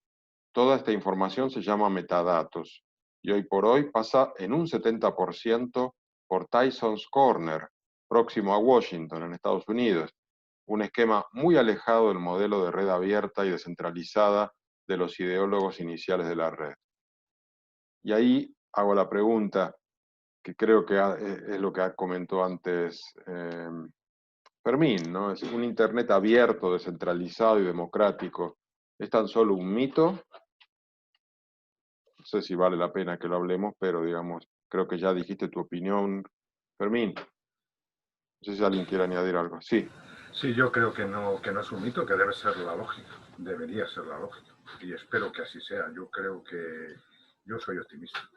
Yo quiero creer que dentro del ser humano todavía existe una parte positiva, que no nos dejaremos influir. A mí me sorprende el último debate de Marta Peirano, el que hemos visto, que enviasteis por correo.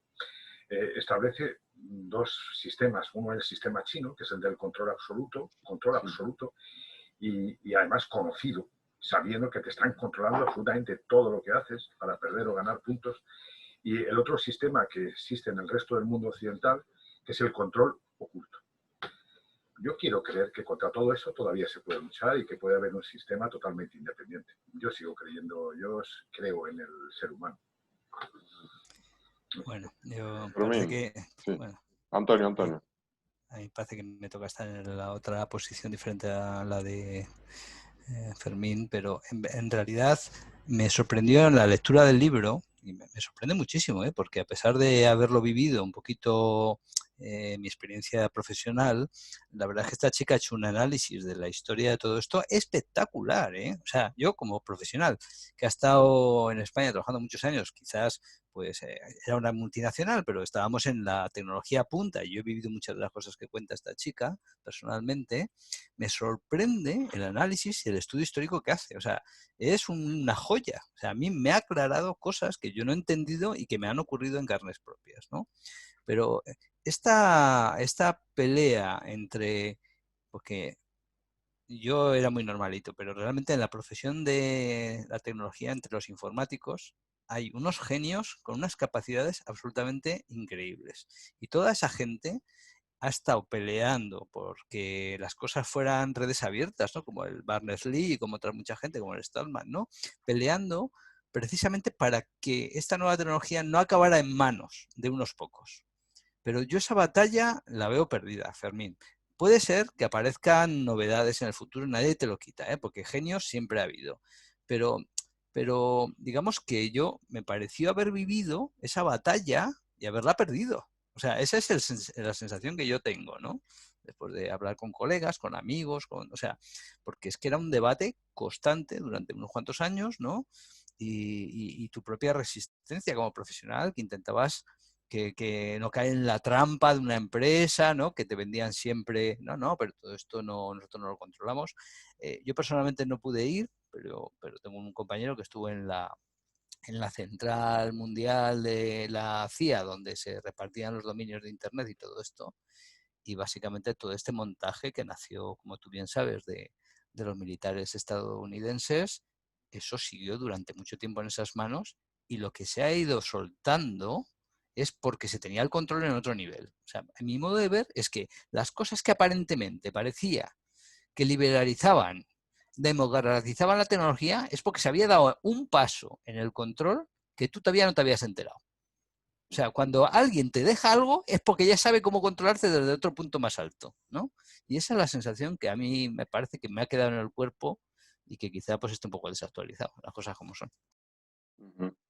Pero mira, por ejemplo, lo que ha pasado estos días con Facebook, que ha caído en bolsa a lo burro, porque empieza a haber un cuestionamiento sobre sus políticas de no censura a la discriminación o a los post racistas. Y yo creo que en el fondo no es que Coca-Cola y las otras que le han quitado los contratos de publicidad son unos buenos, es que ven que la opinión pública es reacia a aceptar ese tipo de conducta. Por tanto, eso me da una esperanza de que si pudiésemos organizar una posición común con fuerza como opinión pública, podríamos conducir a estas grandes empresas en un sentido más aceptable. No lo ves, Antonio no lo ve. Bien. ¿Os imagináis por casualidad que mañana alguien hiciera una red social tipo Facebook con código abierto para que la gente pudiera ver qué es lo que hace en cada momento de código? Ese código, la gente que entiende, que pueda ver que realmente no hay nada de acumulación de datos. ¿Os imagináis que eso saliera, que eso existiera, que pudiera ser? Bueno, pues me imagino que intentarían bombardearlo, intentarían decir que eso está prostituido, pero si realmente eso existiera, yo creo que esos pequeños grupos acabarán saliendo y manteniendo una parte de nuestro sistema. Yo sí quiero creer que realmente es así, que siempre va a existir ese pequeño grupo de gente insatisfecha con el sistema, que va a tener una alternativa. Yo quiero creer que así va a ser. Vale, Joan y luego Julio. No, pero te has quedado congelado, Joan. A ver ahora. Está medio trabado. Vamos con Julio y luego vemos a ver si Joan mejora la conexión. Sí, bueno, yo me pongo un poco alineado con las tesis de Fermín, porque, en fin, quiero también ser un poco optimista. Yo creo que sí, hay cosas que en un momento determinado de los acontecimientos que suceden, pues parecen impensables, pero luego la realidad es muy cambiante, muy cambiante. Por ejemplo, citar algún evento histórico los que a mí me gustan. Cuando se produjo en Estados Unidos la ley antimonopolios, ya en los años 40 creo que fue, era impensable que las grandes empresas que controlaban sectores inmensos de la economía estadounidense, por ejemplo, las telecomunicaciones, sin ir más lejos, se cita mucho a la AT&T, pero como consecuencia de esa legislación se tuvo que desglosar la ITT, que es la que ha trabajado en España en concreto, ¿no? Estándar. Y muchísimos otros monopolios tuvieron que desgajarse porque había una presión social sobre el tema más complejo que no viene al cuento ahora, pero quiero decir que lo que hoy es impensable puede ser que pasado mañana, el ejemplo de Facebook que citaba Jorge, pues puede ser también, aunque no me parece que vaya a ir muy lejos, pero también suceden cosas y yo creo que buena parte de la responsabilidad está en nosotros. Si estas empresas tienen algún futuro, es mientras tanto se lo permitamos. Hay un aspecto muy preocupante y es la necesidad que tienen los gobiernos de este tipo de redes. Se ha demostrado que el origen y la conexión de Facebook, de Amazon, yo desconocía este hecho que desvela el libro, ¿no? La conexión de Bezos, se llama, o Bezos, el dueño de esta empresa, con la industria militar americana, pues es brutal, es brutal. No lo sé, esa parte, desde luego, no resulta fácil de digerir, pero en fin, espero ser optimista también, sí. Antonio. Yo, perdonadme, os veo no solamente optimistas, os veo un poco naives, ¿no?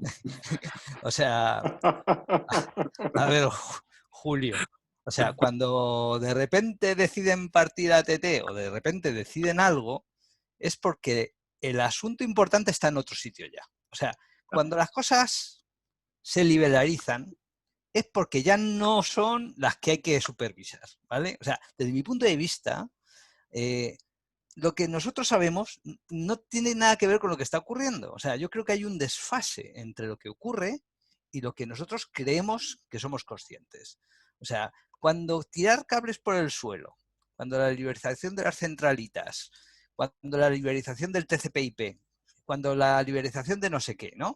Eso significaba que había que meter el dinero en un sitio diferente. Mira, os voy a poner un ejemplo clarísimo. IBM inventó el ordenador personal.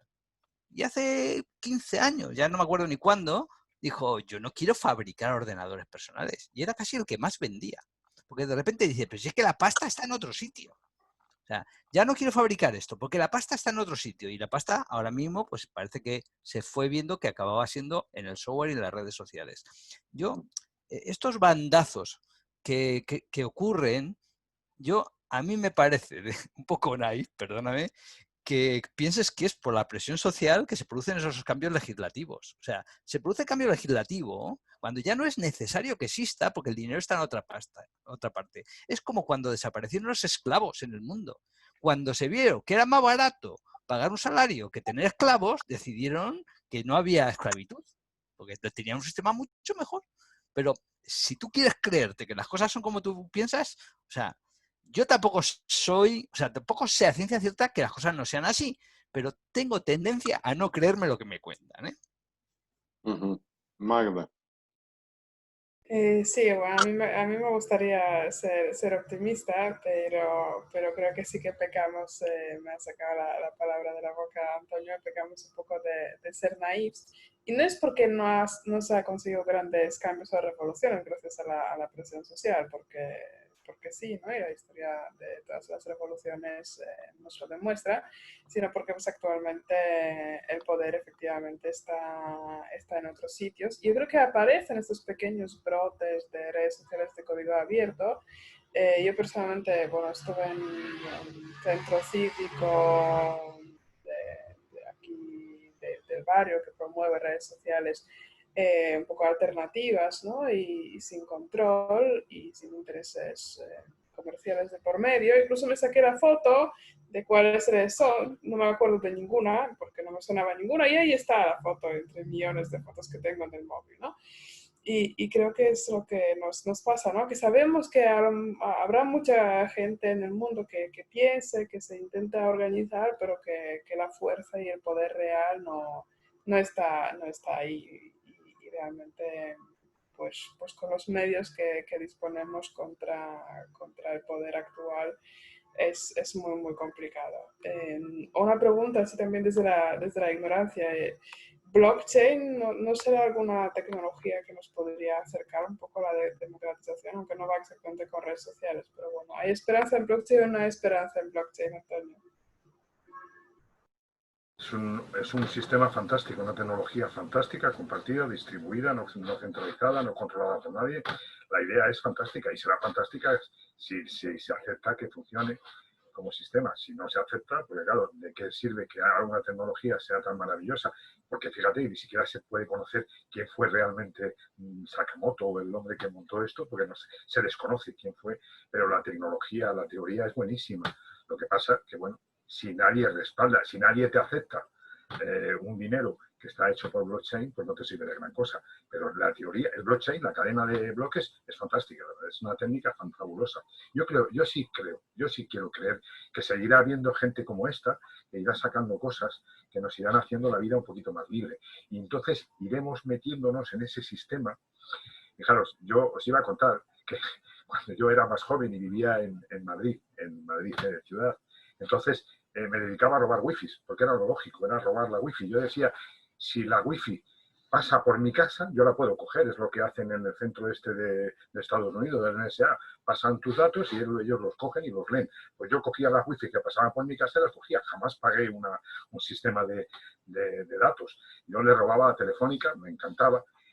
Es más, no pensaba que le estaba robando, pensaba que estaba usando lo que estaba metiendo en mi casa. O sea, no podía pasar por mi casa las ondas. Yo las cogía, no las pintaba de colores para tener televisión en color, pero sí tenía red wifi y me he dedicado. Yo siempre creo que por eso existe esta gente que irá utilizando estos recursos y nos irá haciendo accesible lo que otros intentan que consumamos para su propio beneficio.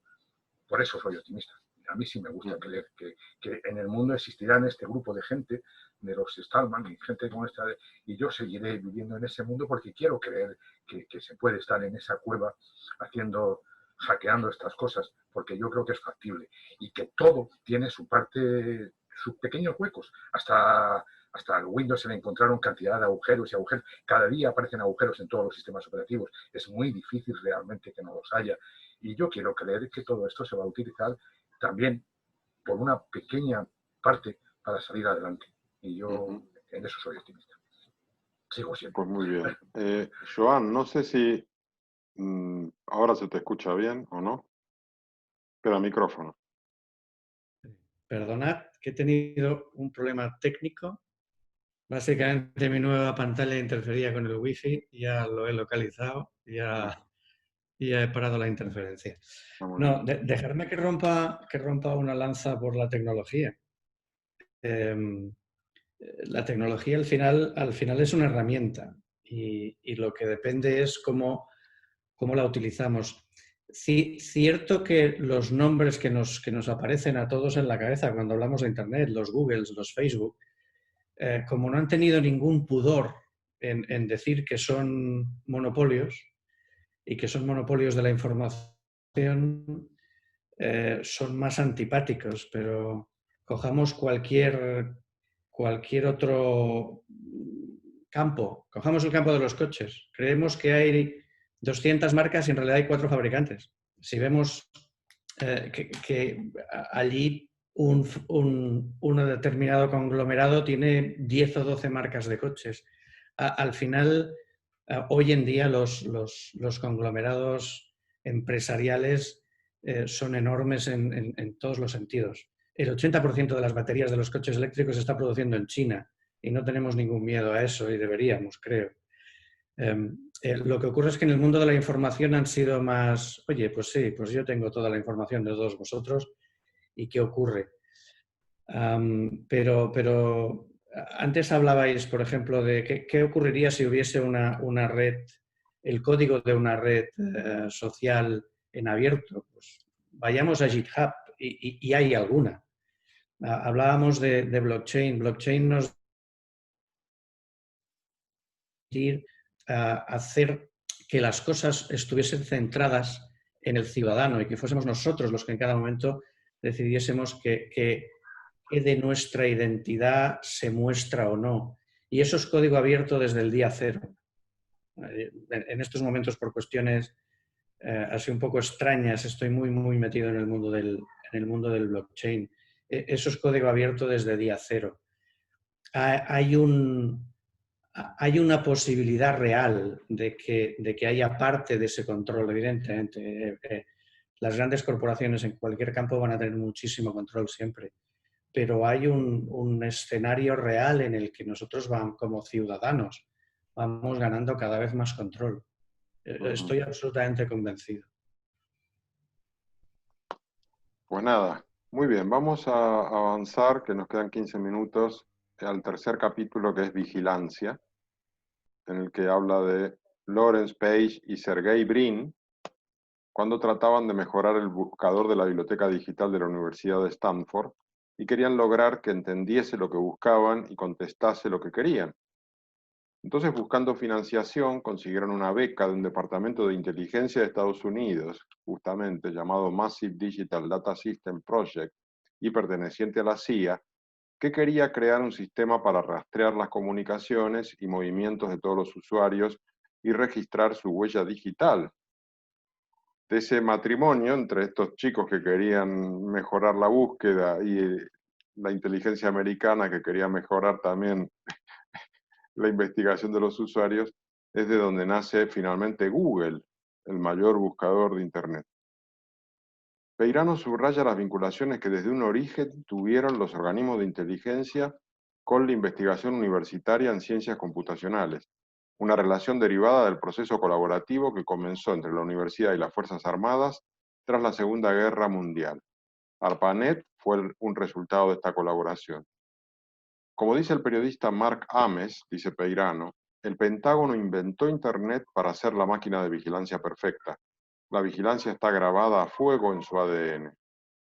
La puntada final la dio el ataque a las Torres Gemelas en 2001, que justificó la aprobación a los 6 meses de la Patriot Act, el instrumento legal que puso a todas las infraestructuras de telecomunicaciones estadounidenses en manos de las agencias de inteligencia. El pecado original de Internet. En 1998, Page y Brin lanzaron el buscador Google desde un garaje en Menlo Park. Fue un éxito rotundo desde su inicio. Su objetivo oficial ha sido organizar la información del mundo y hacerla universalmente accesible y útil. Su código deontológico es Don't do evil, no hagas el mal. Su método, ofrecer servicios gratis a cambio de datos que son utilizados para mejorar el servicio. Sabiendo quién es el usuario, podemos ofrecerle mejores resultados y, naturalmente, mejor publicidad. Mediante el uso sistemático de cookies, desarrollaron un sistema de extracción de datos, identificación de conductas y publicidad personalizada que fue la gran clave de su éxito. Es lo que ha dado lugar a conceptos de economía de la vigilancia, capitalismo de plataforma o feudalismo digital, según nos indica Marta Peirano. Con Google Street View, Google consiguió luego construir un modelo literal a escala del mundo real, vinculando las identidades digitales con los habitantes reales en cada punto concreto del mapa. Y con su entrada en la comunicación móvil, Google logró cerrar el círculo. Google ya no necesita husmear las calles para saber los nombres, direcciones, teléfonos y contraseñas de las personas cuyas casas y oficinas salen en los mapas. Para eso tiene Android, un sistema operativo que viene preinstalado en el 75% de los móviles de todo el mundo. Un dispositivo que el usuario mantiene encendido en todo momento, lleva encima a todas partes y tiene 2 cámaras, un micrófono, una media de 14 sensores y al menos 4 sistemas de geolocalización. El smartphone es una mina de oro sin fondo para la industria de la atención. Ojos en el bolsillo. Todos los móviles llevan un GPS que nos ubica permanentemente en el espacio en base a una señal por satélites que es independiente de Internet. Tienen además al menos 3 sistemas de geolocalización más, el RSSI, el Bluetooth y la tarjeta SIM, que están enviando señales de ubicación de modo constante. Ya es imposible ocultarnos, estamos siempre localizados. Una investigación del New York Times encontró docenas de empresas de marketing de localización extrayendo datos de hasta 200 millones de móviles a partir de distintas aplicaciones en Estados Unidos, para después vender la información, analizarla para sus propios anunciantes o ambas cosas. Los tres principales compradores eran otras empresas tecnológicas, data brokers y consultoras políticas. Además del geoposicionamiento, los smartphones tienen multitud de sensores, como giroscopio, sensor lumínico, acelerómetro, magnetómetro, barómetro, sensores de proximidad, sensor de luz ambiental, además de los más conocidos, cámaras y micrófonos. Usados maliciosamente, estos sensores son capaces de registrar información clave como passwords, pins o incluso nuestra huella digital si la usamos como modo de identificación. Google ha presentado patentes para determinar el estado mental y físico del usuario usando datos del micrófono, como el volumen de la voz, el ritmo de la respiración o el sonido de llanto. Amazon ha patentado un algoritmo que analiza la voz en tiempo real, buscando palabras y expresiones que indiquen preferencia, interés o rechazo por cualquier cosa que se pueda transformar en productos o servicios. Son los planes de un modelo publicitario basado en una intrusión extrema y una manipulación sutil.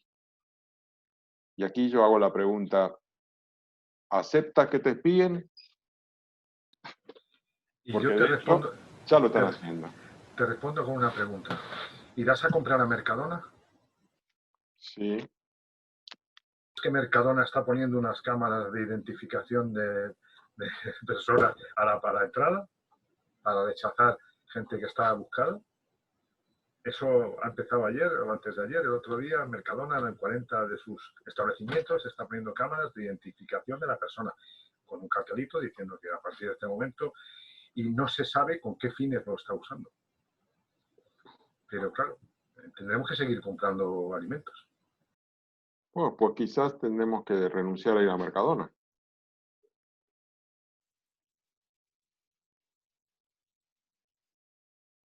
Magda y Julio luego. Bueno, en China, que supongo que llegaremos a este fragmento del libro, donde Peirano explica con detalles los puntos de mérito que acumulan los ciudadanos chinos por diferentes comportamientos incívicos, ¿no? Pues ahí ya no es cuestión de que si aceptas ser vigilado o no aceptas ser vigilado, sino pues es como tu pasaporte, ¿no? A viajes, a servicios y a todo. Y nosotros no hemos llegado todavía a este extremo de forma oficial, pero como no somos capaces de desprendernos del móvil, pues aceptamos ser vigilados.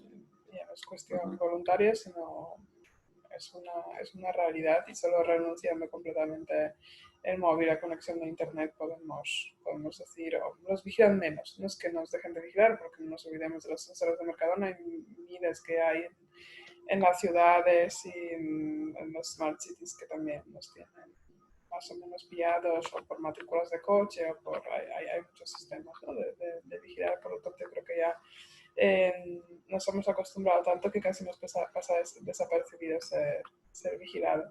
Y a raíz del fragmento que leía sobre que los smartphones, los sistemas ya pueden juzgar nuestro estado de ánimo a partir del tono de voz o tipología de mensajes, o tal vez emoticones que utilizamos, diferentes formas de comunicación, pues no sé si habéis visto la película Hair, que habla de que un hombre se enamora de un sistema operativo. Está basado en eso, ¿no? El sistema operativo capta de inmediato a través del tono de voz pues su estado de ánimo y se adapta, pero evidentemente es un sistema súper inteligente, lo cual pues, se anticipa, entra en unos diálogos profundos, es capaz de simular todo desde la esfera erótica, intelectual, lo tiene todo. Entonces es casi como, pues te enamoras.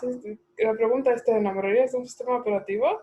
Yo creo que esa es la siguiente pregunta después de que si aceptamos ser vigilados. Me gustó mucho esta película y el planteamiento que pone, ¿no? Es el siguiente paso.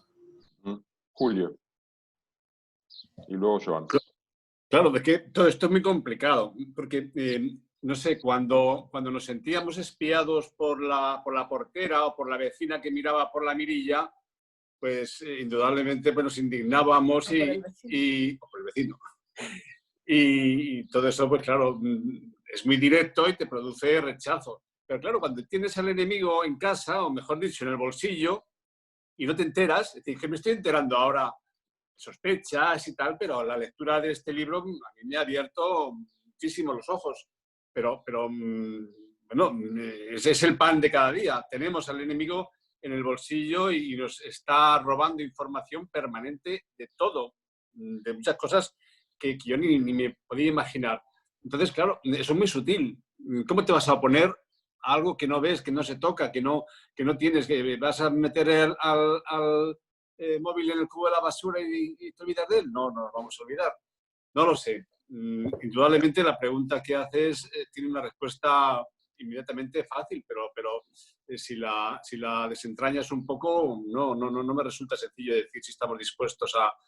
Es decir, ¿estamos dispuestos a renunciar a la vida que llevamos? Pues yo no. ¿Me compensa que me espíen? Evidentemente no, pero me estoy dejando espiar. Por lo tanto, en el juego de balanza entre mis intereses y los efectos negativos que tienen esos intereses, pues lógicamente estoy vendiendo mi alma al diablo. Tengo que reconocerlo. Joan. Pues para ser un poco polémico, a mí no me importa que me espíen, porque creo que puedo sacar provecho de ello. Lo que me preocupa es cuando bajamos al plano de persona a persona lo que se puede hacer con ello. Y a mí no me preocupa que al final sepan que toda la gente que vivimos en Arenys de Munt, pues hay un 50% que cada día vamos a Barcelona y que para ello me traqueen. Lo que me preocupa es que dejamos que la gente que coja esos datos haga con el hecho de que yo soy uno de los que va a Barcelona. Esta mañana participaba en una conversación en Twitter sobre las famosas aplicaciones estas del carnet de salud, de si has tenido el COVID o no has tenido el COVID. ¿De acuerdo? Y al final el problema no es tanto que en algún punto haya una información de si yo lo he tenido o no y de que eso se pueda utilizar para mejorar la salud pública, que ello, como decía Magda, me pueda impedir comprar una casa o coger el transporte público si ya he pasado la enfermedad.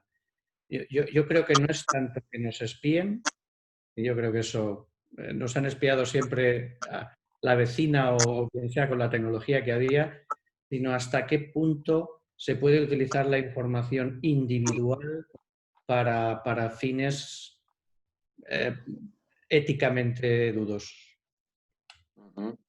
Antonio.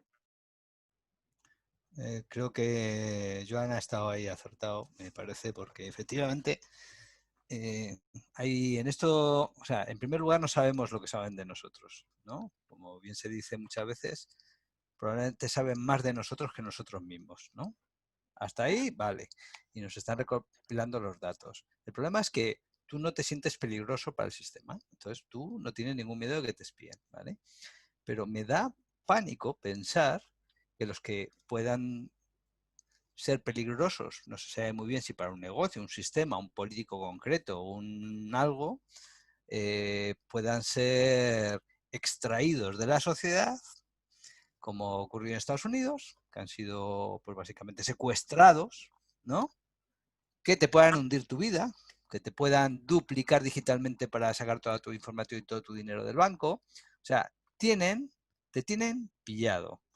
Tú, como no eres un activista político, no eres nadie peligroso, no eres Pablo Iglesias, que también han intentado pillar, digamos que te da un poco lo mismo. Pero si yo fuera un activista medianamente radical, me dedicara a alguna actividad contra alguna industria potente que está produciendo, yo qué sé, contra las farmacéuticas, por ejemplo, ¿cuántos días quedaría vivo? ¿En cuántos días me meterían en la cárcel? ¿En cuántos días desaparecería del mundo? O sea, no sabemos lo que pueden hacer con esto y nos da igual porque no somos peligrosos. Pero si fuéramos peligrosos, ¿nos daría igual? Mira el Stallman que conoció Fermín. Ese hombre no lleva nada encima para que les... ¿Y por qué es peligroso? Es peligroso porque lo que dice va en contra de poderes muy potentes. Entonces, por eso es peligroso. O sea, de verdad, ¿eh? O sea, yo estoy aterrorizado, ¿eh? Porque yo cuando trabajaba era capaz de poner un firewall en los sistemas que yo utilizaba y sabía cada byte que salía de mi máquina, sabía dónde iba a parar y qué información llevaba. Ahora no tenemos ni idea de lo que salen de estas maquinitas infernales. No tenemos ni idea. Y a mí me aterroriza. Yo pienso que Internet y todo el proceso de digitalización lo que está haciendo es estrechar los lazos de la comunidad humana a tal punto que nos va limitando la capacidad de independencia, digamos, individual.